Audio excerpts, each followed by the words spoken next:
오늘 주신 말씀 보겠습니다. 구약 성경 열왕기상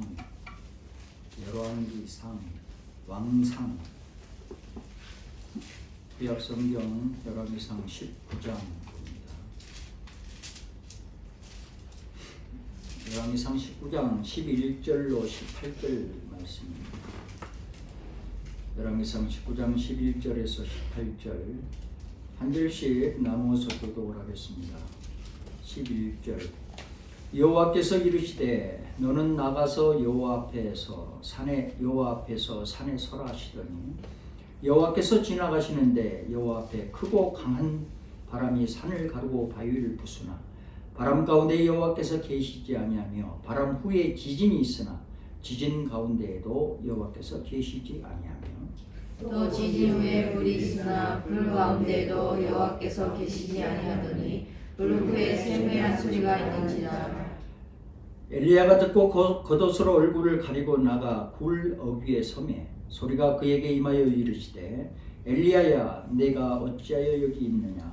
그가 대답하되 내가 만군의 하나님 여호와께 열심히 유별하오니 이는 이스라엘 자손이 주의 언약을 버리고 주의 제단을 헐며 칼로 주의 선지자들을 죽였으며 오직 나만 남았거늘 그들이 내 생명을 찾아 빼앗으려 하나이다. 여호와께서 그에게 이르시되 너는 내 길을 돌이켜 광야를 통하여 다메섹에 가서 이르거든 하사엘에게 기름을 부어 아람의 왕이 되게 하고 너는 또 nim시 아들 예후에게 기름을 부어 이스라엘의 왕이 되게 하고 또 아벨르라 사밧의 아들 엘리사에게 기름을 부어 너를 대신하여 선지자가 되게 하라. 하사엘의 칼을 피하는 자를 예후가 죽일 것이요 예후의 칼을 피하는 자를 엘리사가 죽이리라. 그러나 내가 이스라엘 가운데 7,000명을 남기리니 다 바알에게 무릎을 꿇지 아니하고 다 바알에게 입맞추지 아니할 자니라. 아멘. 여러분 모두 다 다시금 꿈과 비전을 이루기 위해서 기도줄을 붙잡고 간절히 기도하면서 정진하고 계시죠? 우리가 지난 몇 주 동안 올해 새로운 꿈과 비전을 이루기 위해서 무엇을 어떻게 해야 할 것이냐 하는 말씀을 계속해서 지금 몇 주 동안 듣고 계십니다. 꿈과 비전을 이루어가기 위해서 무엇을 어떻게 할 건가, 그 말씀은 오늘 이번 주로 이렇게 마감을 하려고 합니다. 왜냐하면 다음 주부터 이제 사순절이 시작이 됩니다. 오늘은 우리의 인생 가운데 때마다 다가와가지고 우리의 꿈과 비전을 가로막고 방해하는 절망, 두려움, 우울증, 이것을 어떻게 할 거냐. 그래서 이것을 처리하고 우리의 꿈과 비전을 당차게 이루어가야 하는 거죠. 사람은 누구든지 이 세상을 살아가면서 때마다 원치 않는 위기가 오게 되죠. 그래서 그 위기 속에서 절망을 갖고 두려움을 느끼고 우울증에 빠지기도 합니다. 그런데요, 가만히 생각해 보면 인생을 살면서 누구나가 한 번쯤은 겪고 지나가는 문제들입니다. 사람이 이 세상 살면서 한 번쯤 실패하는 것 큰 문제가 되지 않습니다. 저는 그렇게 생각을 합니다. 인생 살면서 한 번쯤 실수하는 것 큰 문제가 아니라는 생각이 듭니다. 왜냐하면 우리가 실패하고 실수를 했을 때 오히려 그것을 교훈을 삼고 새롭게 해야 되겠다는 결단의 계기로 삼는다면 그것이 더 큰 인생의 자양분이 되고 저력과 힘이 되는 것이죠. 그런데 우리는 문제는 뭐냐면은 이런 절망과 우울증이 찾아와서 그냥 왔다가 그냥 스쳐 지나가는 것이 아니라 우리 속에 깊숙이 파고들어서 자리를 잡게 되면 이게 큰 문제가 됩니다. 그냥 왔다가 가버리면 좋겠는데 자리를 잡아버리면 큰 문제가 생깁니다. 절망과 우울증이 우리 마음에 자리를 잡게 되면 어떤 현상들이 일어날까요? 가장 먼저 영혼이 피폐해지겠죠. 교회 다니는 사람인지 안 다니는 사람인지, 예수를 믿는 사람인지 안 믿는 사람인지, 이 집사인지 뭔지, 저 사람이 목사인지 선교사인지 뭔지, 영혼이 피폐해져. 물론 마음속에 평안도 없어지고 소망도 없어집니다. 당연히 인생에 활력이 없어지죠. 주변 사람들로부터도 외면을 당하기 시작합니다.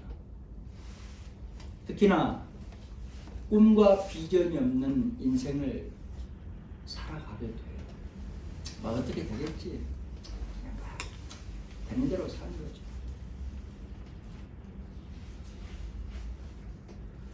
그래서 신앙인은 이 절망과 우울증을 담대하게 물리쳐야 돼요. 말한다고 되는 게 아니잖아요. 기도하면서 담대하게 물리쳐야 되는 거예요. 너 아니야! 하고 머리를 흔들고 말이지. 어떻게 하지? 어떻게 하지? 할 게 아니고 예수님의 이름으로 명하노니 절망과 우울증은 물러갈지어다. 담대하게 물리쳐야 되는 거예요. 아니 예수님께서 우리에게 주신 그 권능, 권세를 왜 사용하지 못하냐. 맨날 낄낄낄 매고 조그만 일이 일어나면 어이구 어떻게 하지 죽겠네 어떻게 하지.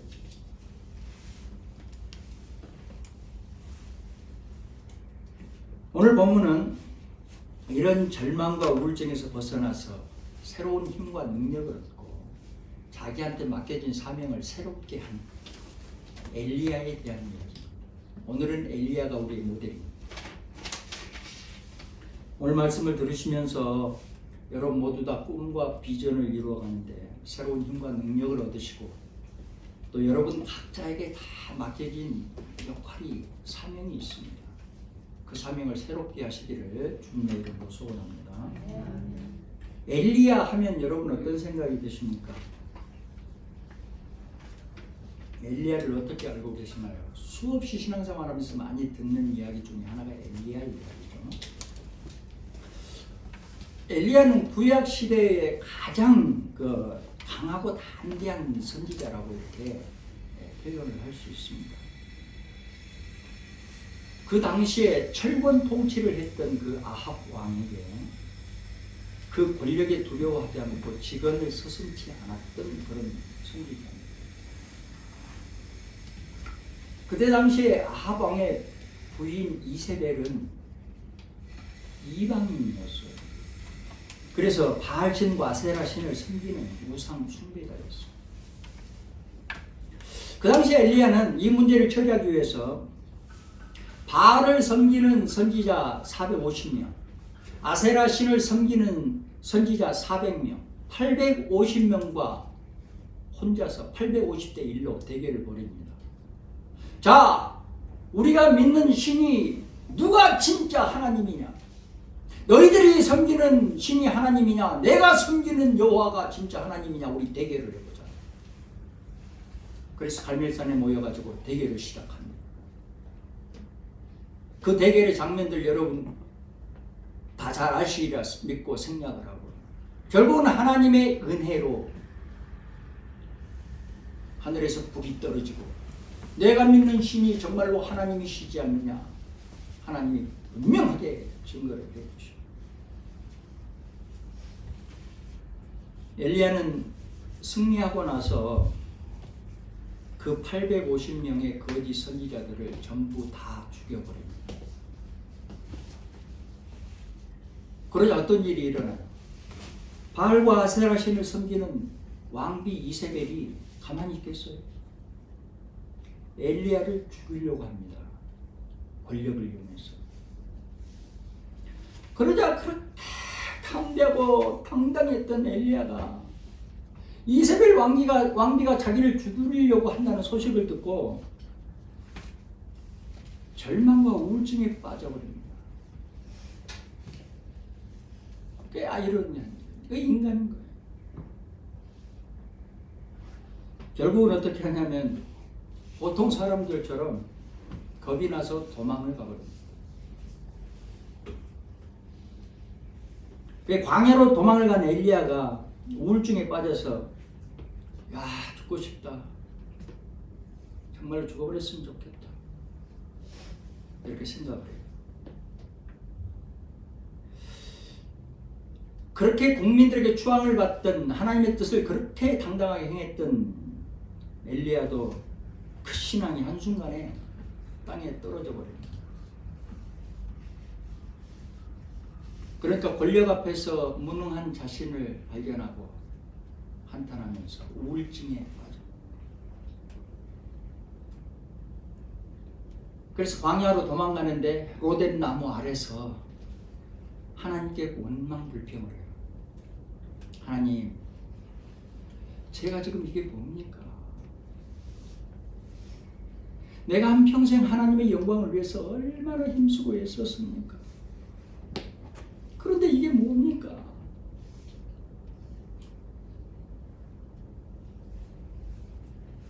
그러면서 그래요. 하나님, 차라리 내가 죽는 게 낫겠습니다. 나를 죽여주세요. 그러자 그때 하나님이 들으시고 말씀을 하셔요. 엘리야야, 너는 나를 똑바로 보지 못하는구나. 똑바로 알지를 못하는구나. 너는 여태까지 큰 일을 했지만 건성으로 나를 보고 건성으로 알았구나. 안다고 그렇게 안다니 박사처럼 떠들어댔지만 아는 게 없구나.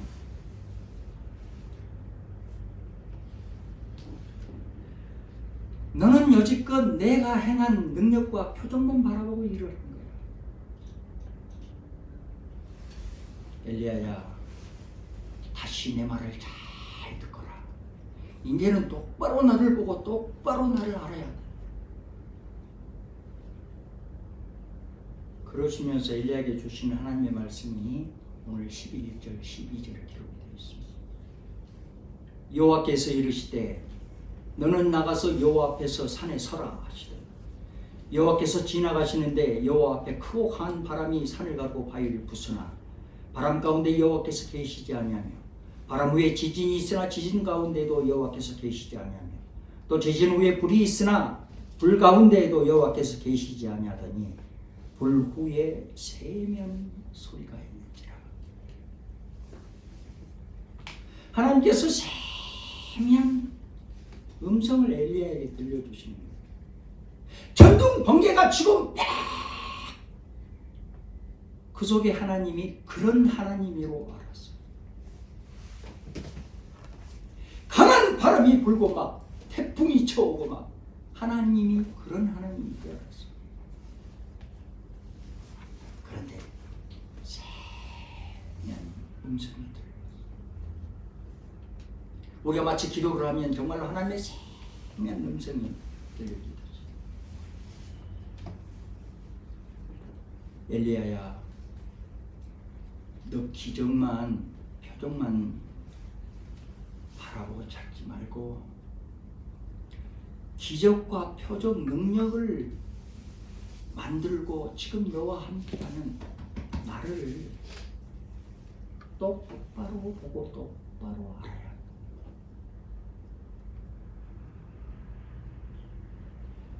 또 9절과 13절 하나님이 물으시죠. 엘리야야, 너 왜 여기 있느냐? 하나님이 몰라서 물으셨어요. 이 말은 다른 말로 하면은 너 왜 여기 도망와 있어? 너 그렇게 큰 소리 치고 그러더니 왜 이렇게 이게 뭐냐 이게 도망와 있어?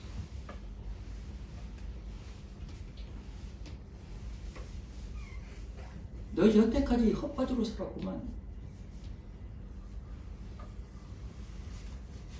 너 그렇게 겁쟁이야? 네가 그렇게 당당했던 네 믿음 어디 갔느냐 도대체.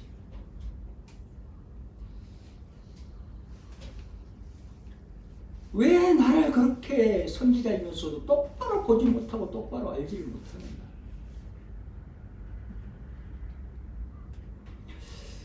이 말씀이 오늘날 우리에게도 똑같이 하나님이 하시는 말씀이에요.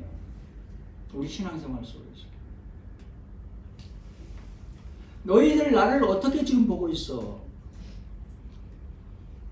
하나님이라고 날마다 섬기면서 예배드리면서 살고 있는데 나를 어떻게 생각을 하고 있냐? 정말로 너희들 나를 어떻게 알고 있어?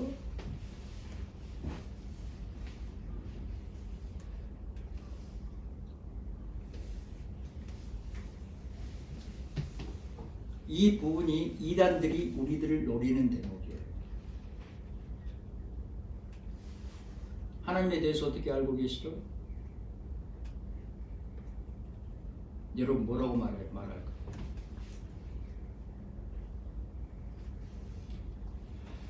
할 말이 없잖아요. 왜? 건성으로 살았으니까. 대충 살았으니까. 대충.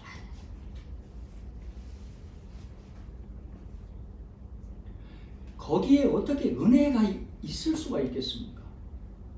거기에 어떻게 하나님의 능력이 임할 수가 있겠습니까? 우리 상식적으로 한번 생각을 해봅시다.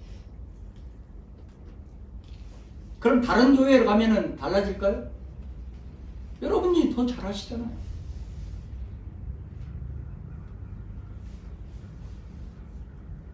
하나님이 이렇게 말씀하셔요. 너희들은 나를 너희들이 원하는 것만 채워주는 그런 하나님으로 알고 있어? 채울 짓거리를 해야 또 채워주지. 공짜 없다. 심은 대로 거둔다.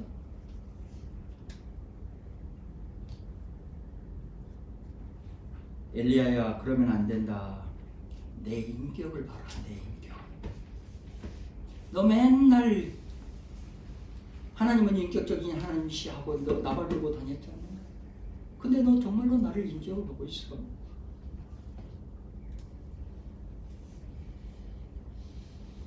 이제부터는 말씀을 붙들고 똑바로 보고 똑바로 알아야 된다. 사랑하는 여러분, 우리도 다시 하나님의 세미한 음성에 귀를 기울여야 합니다. 말씀을 청종해야 돼요. 기도의 줄을 놓치면 안 됩니다. 어디에서 무엇을 하든 상관없어요. 하나님을 똑바로 바라보고 똑바로 알아야 되는 겁니다. 엘리야가 왜 그토록 절망하고 두려워했어요? 10절에 자신의 모습을 하나님께 아뢰잖아요. 이스라엘 자신이 주의 언약을 버리고 주의 제단을 헐며 칼로 주의 선지자들을 죽였으며 오직 나만 남았거늘 그들이 내 생명을 찾아 빼앗으려 하나이다. 14절에도 보면 하나님, 내가 하나님의 영광을 위해서 하나님의 나라를 위해서 얼마나 충성하고 헌신하고 봉사했습니까? 내가 하나님의 뜻을 받들고 이 백성들을 이렇게 위해서 섬기고 봉사를 했는데도 이 백성들은 그걸 알지 못하고 오히려 나를 죽이려고 하고 있습니다. 이렇게 항변을 해요.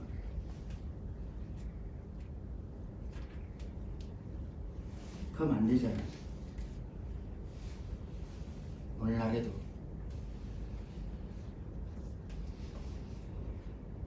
엘리야가 하나님의 뜻을 따라서 백성들을 위해서 헌신 봉사를 해도 백성들은 알아주긴커녕 안 알아줘도 괜찮겠는데 오히려 모함하고 목사가 그러면 되느냐 안 되느냐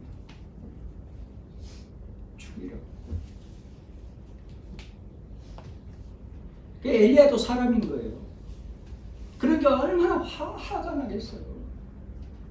얼마나 힘들고 아프겠어요. 한마디로 고독한 거죠.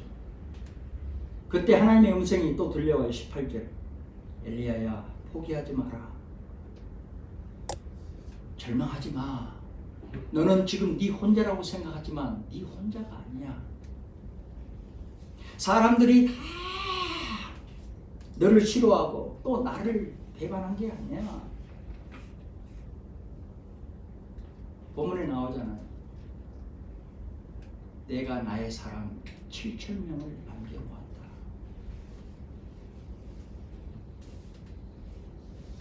그리고 하나님의 엘리야에게 마지막 사명, 그 사람을 세우는 사명을 이렇게 맡기시죠.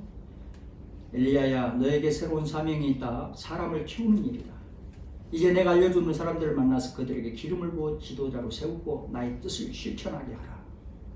그러시면서 쭉 나오죠. 하사엘에게 기름을 부어 아람 왕이 되게 하고, 예후에게 기름을 부어 이스라엘 왕이 되게 하고, 엘리사에게 기름 부어서 엘리야의 후계자가 되게 해요. 하나님의 계획을 이렇게 엘리야에게 쭉 말씀을 하십니다. 이렇게 해라, 이렇게 해라, 이렇게. 하나님께서 왜 이렇게 사람을 이렇게 세우는 일을 하실까요? 엘리야를 통해서. 그렇게 해서 아합과 이세벨이 행한 그 악한 행위들을 다 심판하게 하고 정리하게 하시는 거예요. 결단코 그냥 지나가지 않죠. 여러분, 절망하고 두려워하고 우울증에 빠지고 그런 상황 속에서 믿는 사람과 믿지 않는 사람의 차이가 뭘까요? 세상 사람들과 여러분의 차이가 뭐라고 생각을 하십니까? 저는 이렇게 생각합니다. 믿지 않는 사람들, 비신앙인들 실망하면서 자학을 해요. 막 자학을 해요. 힘들어하고 비탄에 빠져버리죠. 자신의 무능력에 대해서 다시 스스로를 싫어하고 미워하고 막 그래요. 그러니까 우울증에 빠져버리는 거예요. 그럼 신앙인은 얼려! 할까요? 아니야. 믿음이 연약한 자들은 여전히 똑같습니다. 세상 사람들과 똑같아. 실망하고 좌절하고 자기 스스로가 싫어지기도 하고 하나님께 원망 불평을 해요. 그런데 신앙인이 믿지 않는 사람들과 다른 것이 뭐냐면은 신앙인은 자기에게 다가오는 절망, 우울증을 하나님께 아뢰요. 세상 사람들은 믿음이 연약한 사람들은 그걸 붙들고 부들부들 떨고 어떻게 하면 좋지 하고 계속 우울증에 빠져들어가지만 신앙인이라면 다가오는 절망, 우울증이 싫지, 무섭지, 두렵지, 그러나 하나님께 아뢰. 하나님께 내어놓고 긍휼을 구합니다. 하나님, 나 좀 만나주세요. 하나님을 간절히 찾습니다. 하나님, 나 좀 돌봐주세요. 하나님, 나 좀 불쌍히 여겨주세요. 하나님의 긍휼을 간절히 구해요. 그래서 그러는 가운데 하나님께서 만나주시고 하나님께서 긍휼히 여겨주시는 하나님의 은혜를 경험하게 되는 거예요.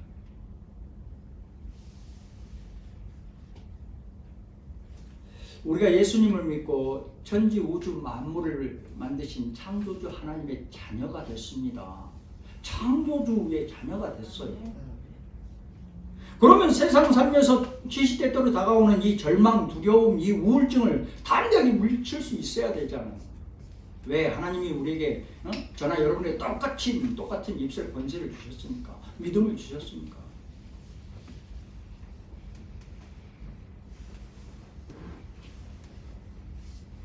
담대하게 물리쳐야 돼요. 나는 전지전능하신 하나님의 자녀다. 절망과 우울증은 물러갈지어다. 내가 예수 그리스도 이름으로 명하노니 내게 다가선 절망과 우울증은 지금 당장 물러갈지어다. 담대하게.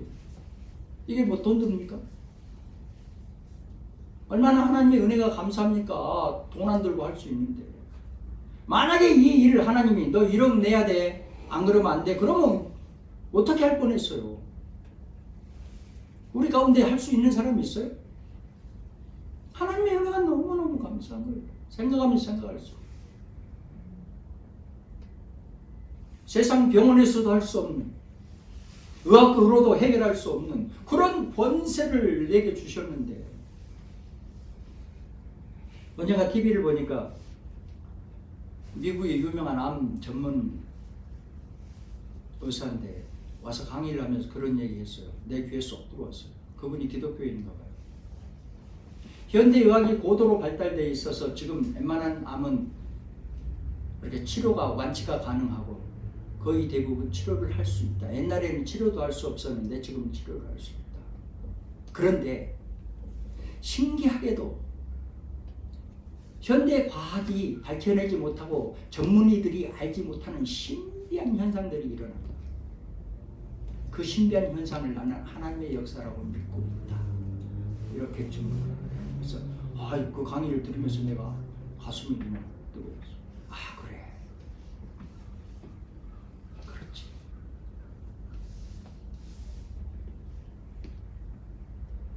믿음은 전지전능하신 하나님을 믿는 거예요.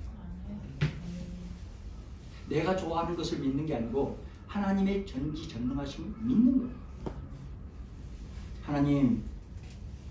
하나님의 전지전능하심을 내가 믿습니다. 주님과 함께 이제 새로운 삶을 살고 싶습니다. 하나님 내게 지혜를 주시고 건강도 주시고 내게 활력도 주시고 하나님 나를 붙들어 인도해 주시옵소서.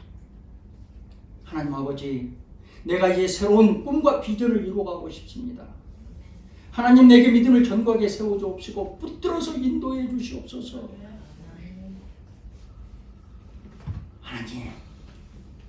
하나님의 자랑스러운 아들로 자랑스러운 딸로 나를 하나님의 나라 확장에 좀 붙들어 사용하여 주옵시고 축복해 주시옵소서. 오직 하나님 아버지만을 믿사옵나이다. 기도를 해야 합니다. 누가 해줍니까? 담임 목사님 제가 여러분들 일을 해줄 수 있나요? 여러분들도 다 더 못하잖아요. 현실의 일들. 그럼 옆에 김 사장한테 가서 물어볼까요? 김 사장이 내 마음처럼 도와줬을까? 지 이익만 따지고 잔대가리 부리고 있지.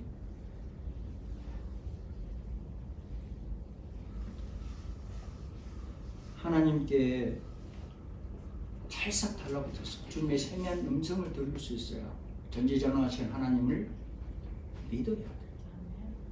자, 여러분 모두 다 이 세상 살아가면서 하나님의 전지전능하심을 믿고 담대하게 강하게 절망과 우울증을 물리치고 여러분의 꿈과 비전을 이루면서 정진해 가시기를 주님의 이름으로 축원합니다.